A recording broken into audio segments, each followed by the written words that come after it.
Okay, welcome back to another My Hero Academia Ultra Impact video. Today we're going to be discussing about this guy right here, the UR Air Force Deku.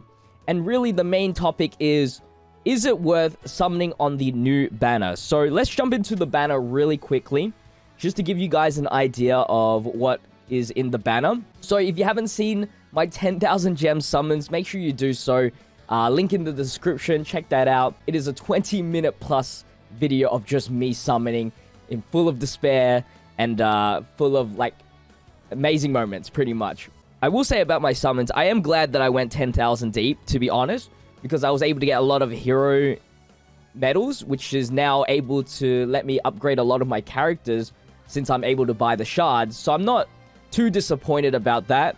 I'm just a little bit disappointed that I pulled 2 UR memories instead of getting the Deku a little bit earlier. I would have sacrificed only getting 1 UR memory and getting the Air Force Deku just like 2-3 multis earlier. But anyway, that is the past now. So let's have a look at the banner itself. It's pretty much like the old banners and the reroll banner, but of course we've got the new Deku here, the SR Froppy, the UR Bakugo and All Might memory, and then the SR Eater and Stain memory. So those are the 4 new cards that you're able to pull, and I believe they are not in the previous banners. So they are the first exclusive, characters, memories that you can get from this game. Now, I'm not too sure whether they are going to be in the general pool in the next banner coming up.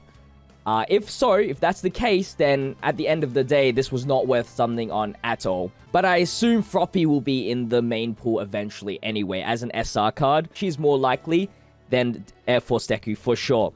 Now, if we look at the details of Deku here, this is translated on the wiki, so make sure you check out the wiki for all the translations of every single card and stuff like that. This is his minimum percentage in damage right now. You can actually upgrade this card, and this guy actually gets 700% damage to a single enemy, and also decreases the critical rate by 25% for 3 turns with his plus ultra, making him actually one of the strongest units in the game right now.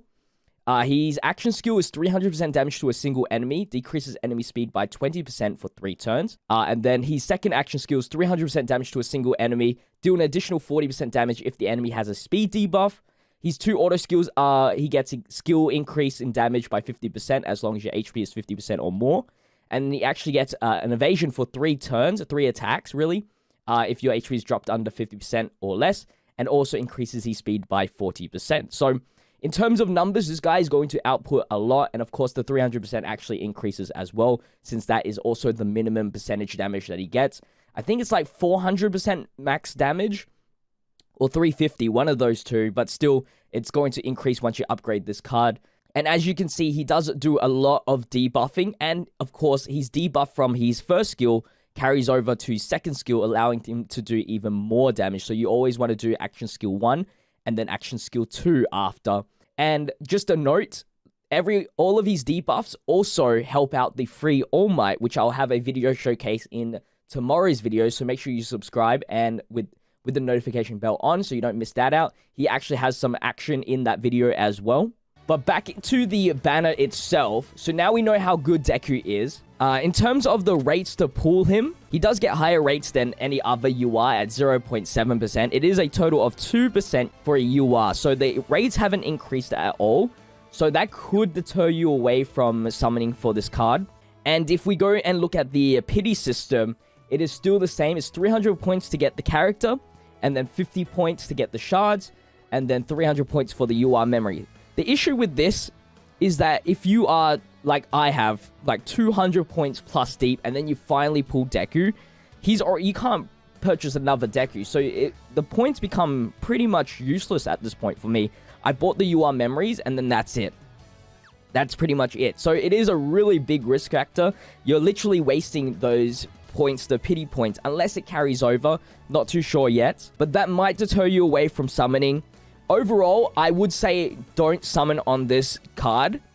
Now, the biggest reason for that is because the content in this game doesn't really require you to have UR Deku. The only thing that's beneficial to have Deku right now is a little bit extra damage, but you can, live through that. And then extra drop rate through the new 1A event. That's his corresponding event. And it'll just get you a little bit extra drop rate, but that's nothing at all. You can just do an extra few runs and you pretty much got back, you know, what you have lost through not using Deku. So that's the only real usage that you'll get out of Deku, just having that extra drop rate. If we go look at the events that we are dealing with in this game right now, story mode, a lot of you guys should be still doing the story mode unless you are tryhards like I am. The bosses, the very hard bosses, not even red. Like, you aren't dealing any red enemies unless there's minions that are red. Yeah, like, there's no red bosses, which he really focuses on because he's a single target enemy.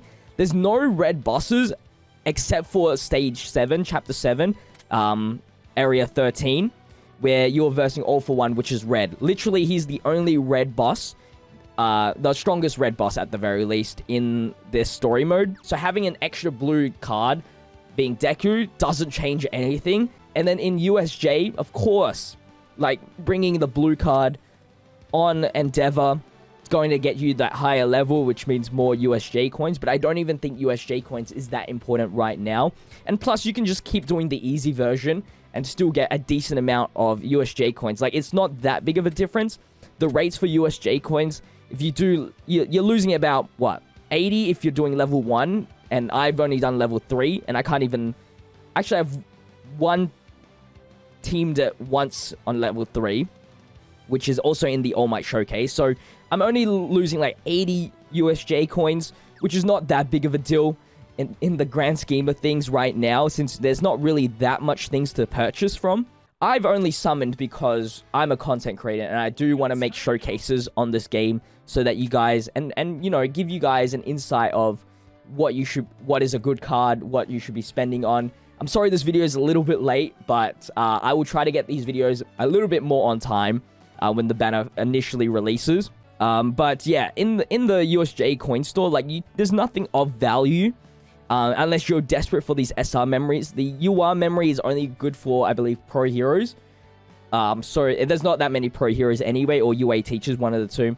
And at the very least, you get like UR memories, which cost so much anyway that it's not going to factor in too much. So USJ currency is not that important, so you can keep on doing level 2 and stuff like that, and you're just fine. And I think the only real competitive thing for Deku is VE. Now, VE right now, with Endeavor as the boss, there's only one stage where you have type advantage, and that is on the second floor where you are versing the robots. The issue with this is that Bakugo alone is enough to deal enough damage on at least floor 1, and if you upgrade him to even higher amounts than floor 2. Only because he has that boosted rate, so he's actually just a lot more stronger in this event than Deku will be anyway. So if we look at the damage comparison, they're around the same. Okay, we did lower the defense, so that's why Deku did a little bit more damage. Don't mind that. But like, you obviously don't need it, as you can see. Like, he's doing, he's doing literally very minimal damage, 5,000 damage to our Bakugo. It's, at the end of the day, it's not going to make a difference. So in terms of importance for VE Tower, unless the next VE Tower makes Deku the boosted characters, right now he is not worth it. So to summarize things, if you're a whale, if you have money to spend, feel free to do so. If you still want to summon, I would only advise you to go 50 summon steeps, 5 multi-summons worth, okay? That way, you're not wasting your pity points. With your pity points, you can just buy the shards. The shards will help when you eventually pull him if he comes back in future banners. And then, if you're still desperate for him, just use your single summons, your free daily singles. And just pray that it's going to be, you know, a UR Deku. Because if you're like me and you get shafted all the way to 300 points, you're just really wasting your pity points. Also, if you're really desperate for a blue team, so blue team is obviously the best team right now. So if you want to maximize your blue team, then, and you have Momo, Bakugo, and you farmed up the SR All Might, because if you need the SR All Might, because the SR All Might is really, really good, especially paired up with the Deku, then, you know, maybe do it. Maybe do it. Think about it first. Like, what contents can you clear right now with the current team. Blue's definitely not the most important team at the moment. It might be the strongest, but it's definitely not the most needed right now. So if you are starting the game, just, you know, do your rerolls, try to pull 3 UR characters, see what it is. If Deku's going to favor that team, such as if you pulled Momo and Bakugo together, then feel free to summon for Deku, right? Because it's going to be good for your blue team overall. And, you know, you're not going to waste your summons on the previous 2 banners like I have already, which I've summoned on both of them. And I pulled, actually none of the featured.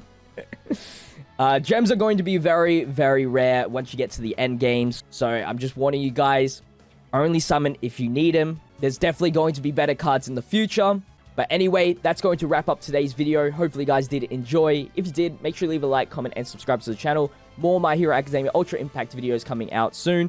I'm sorry if this video was just jumbled everywhere. I didn't really have like a script to go off with, but hopefully you guys got a decent understanding of what I'm talking about. Any questions, leave them down in the comment section. But until the next video, stay healthy, stay safe, stay fizzy. Peace out.